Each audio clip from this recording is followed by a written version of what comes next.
Welcome to Prime Cohesion. Please join us as we move forward in this endeavor. We hope you join us for some banter and laughs as we touch on the real life topics that united us.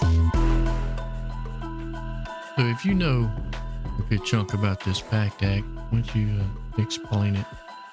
Well, I read a bunch about it mainly because I knew it was going to expand the VA healthcare, which, like Tater said earlier, it's sad that we had to have an act to come along and bring about these changes when it should have just been, it should have been there from the start. The VA should have taken care of these people regardless, but they weren't taking care of people because they wouldn't validate their ailments. And this PACT Act kind of takes care of that. It takes more presumptive exposure locations for Agent Orange and radiation. They do more of the presumptive. So you're saying that they wouldn't recognize this and treat for it? Right. They would That's say crazy. That's not because of that, because they wouldn't allow for the toxic exposure and all that. But now they're providing for toxic exposure screening to every veteran enrolled in VA, so they can say, okay, yeah, you have this, and because you were a veteran and you were in war and you were there either during Vietnam, Gulf War, or the post 9/11, you were overseas and in country during these time frames and were exposed, then we will pay for the treatment and we will take care of you, and now you'll have health care. Because before they were just kind of ignoring them. They were like, well, there's nothing we can do about that. That has nothing to do with your service, which was bullshit. Yeah, that's nonsense. Yeah. That's like my neighbor, Russ. He's been coughing since he went in the Marine Corps boot camp. It's been 20 years. And then COVID come along and he coughs every like 3 minutes.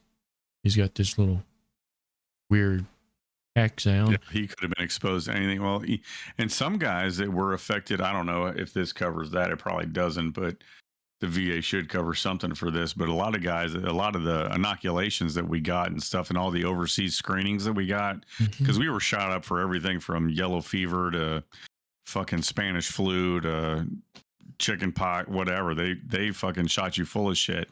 Depending on what area you were going to, you were getting either malaria vaccination or, like I said, smallpox, fucking whatever. You were getting a vaccination, and it was usually a battery of like 6-8 shots that they were giving you at the same time for yellow fever and blah, blah, blah, depending on what part of the world you were going to.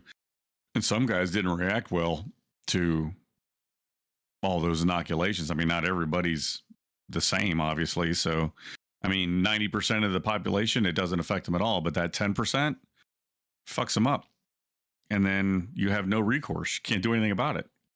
You're government property anyway, so they don't really give a shit.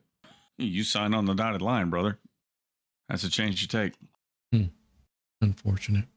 Which is shitty the way they treated you, but this kind of helps bring things back into perspective, at least in a broad awareness, which was nice.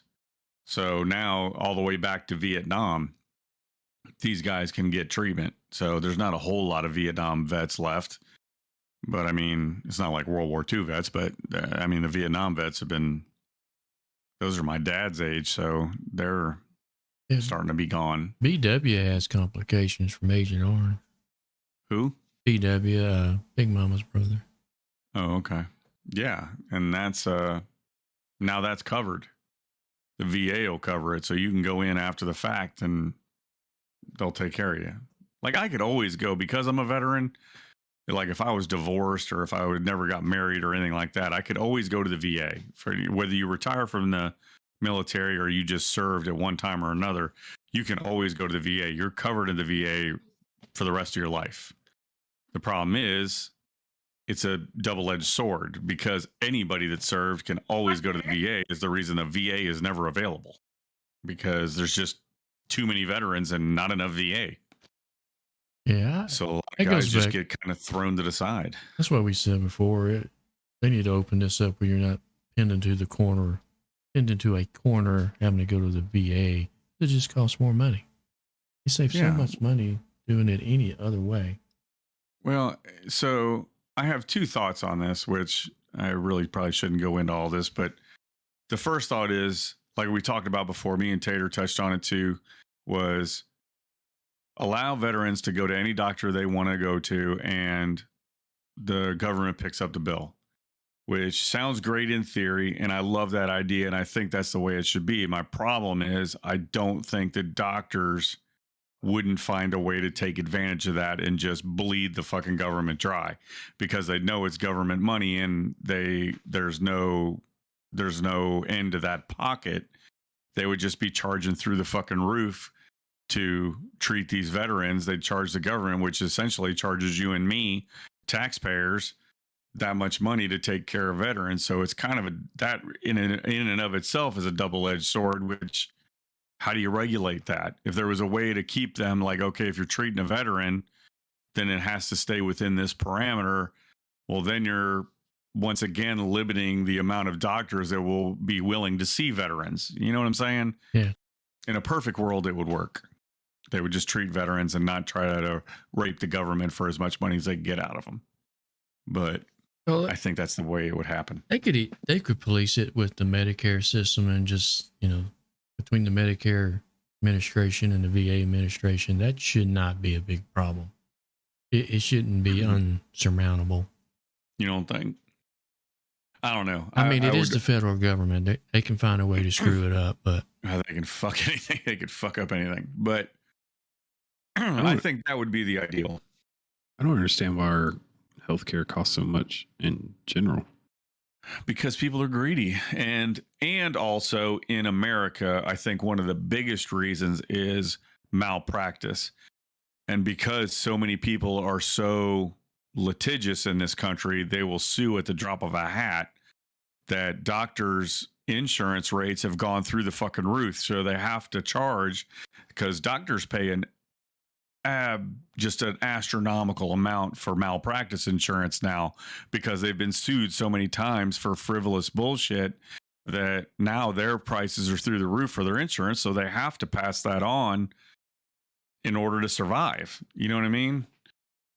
Yeah, I mean, I get what you're saying. I think some malpractice is real, and I think absolutely it is. I think you're right. I think like in a civil suit, all right, if this guy's, let's just, I don't know, let's say doctor cut this guy's finger off, and he didn't have to cut his finger off. He could have given him some drugs or something. It would have been fine. Or he cut the wrong finger off. Yeah, or that, whatever. Is that really worth $30 million? Exactly. But people get it, and it's right. So yeah, you're right. It's a double-edged sword for sure. And then pharmaceutical companies don't help. So if I go to the doctor, obviously, if he tells me you need A, B, and C because you have E, F, and G wrong with you. Okay. You need this. Okay. Well, I don't have a medical degree. People always say, oh, do your research and do this. And do I know? I'm supposed to presume that I know better than this guy that went to umpteen years of fucking college to learn how to work on the human body. I'm supposed to say I know more than him? I don't fucking know. So I trust this guy. Let's pause it for a second. So you go to the VA in that instance. How do you get a second opinion if you're stuck going to the VA? You don't. You can't. You have to trust the VA. That's how the VA works. You don't have any recourse. That's why most of these guys that have gone there with lost limbs or whatever, you're stuck with the VA's prosthetic. Unless you can get even if that VA prosthetic sucks and it doesn't work for you, it's almost an act of fucking Congress to be able to go to an independent person, or somebody would have to come to you that says, no, this company makes fucking fantastic prosthetics. You need to go to them. But to get the VA to pay for it is like pulling teeth. You can't. It's almost impossible. And that's wrong. Did you, Smitty, did you watch Dope Sick? No, and it looked fantastic. I haven't watched it yet. Was it good? Yeah. Yeah, it's really good. And it's really sickening what what the That was about the opiates, right? They're getting people Yeah. hooked on Percocet and shit like that. mostly oxycodone. Oxycodone, right. It focuses on oxycodone. So getting back to the PACT Act, That's what we're talking about. yeah, they now allow for presumptive conditions for toxic exposure.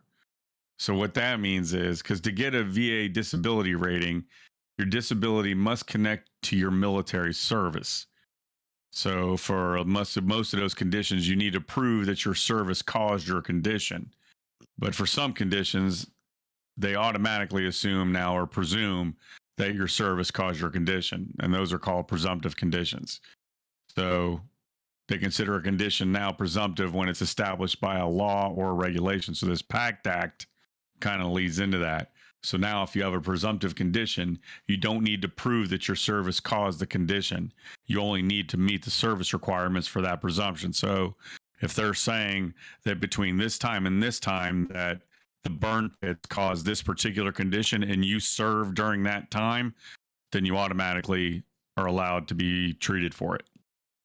So now these people don't have to go through hell and high water to try and say, hey, no, I was part of the burn pits and this, that, and the other. I was there during that time, or I was in Vietnam during Agent Orange, and that's why. No, now all you have to do is prove that you served during that time in order to be treated under the VA and covered. Yeah, so this covers the guys that got exposed when they set the oil rigs on fire in Iraq and all that. All that, yeah.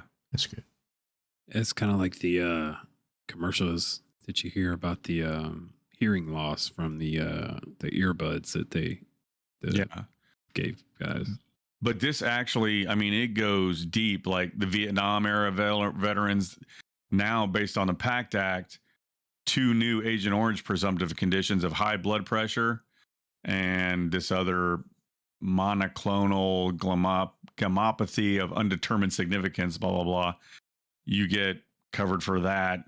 You get covered by 5 new locations in Vietnam, including like Cambodia and different places. And you also get covered for radiation stuff in during the cleanups of certain areas if you just served during the Vietnam era. So it helps take care of all those people. There's a lot of things. And all the post 9/11 burn pits, if you were a combat veteran, everything that happened during combat is just automatically taken care of. And it just helps. I think it was 3.5 million. It's going to affect about 3.5 million veterans. So that's a lot of people that are going to get coverage. Yeah, I've never really. That's I think I said this last time. They fought for our country in one way or another. They shouldn't have to fight for their health care. Like, dude, just cover the shit. No, why are we even talking about it?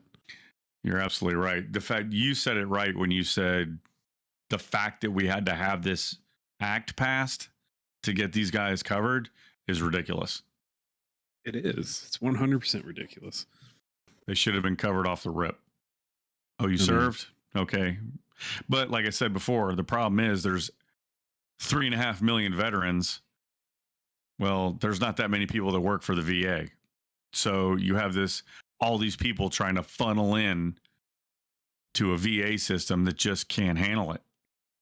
So the whole VA thing really needs to be either rethought or just done away with. And like we said, let these guys go to any doctor they want to and cover it under, like Jason said, a Medicare type situation or something like that. Because it's just, a lot of these guys don't even go to get the help they need because it's more stress than they want to take on just to go to the VA. Oh, yeah. Think about all the people in this area that have to go to downtown Atlanta to go to the VA. And sit there 5, 6, 8 hours. They're like, fuck that shit. I'm Come not back going. and tell you a horror story. Yeah. And the ones that are there and that are sitting there for 4 to 6 hours, well, they desperately need whatever is there. And they're not getting seen.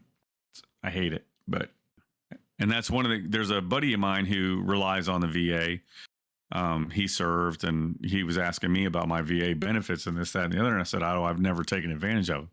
He's like, "Why not?" I was like, "Because I don't fucking need it. I'm not going to go take up somebody's time for my bullshit when there's people that really actually need this. I'm not going to go get in the way."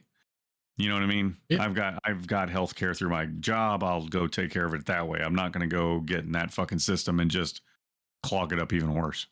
I mean, you said there's 3.5 million beds That'll be covered. that this affects, that'll actually help them now that they weren't getting it before. Until next time.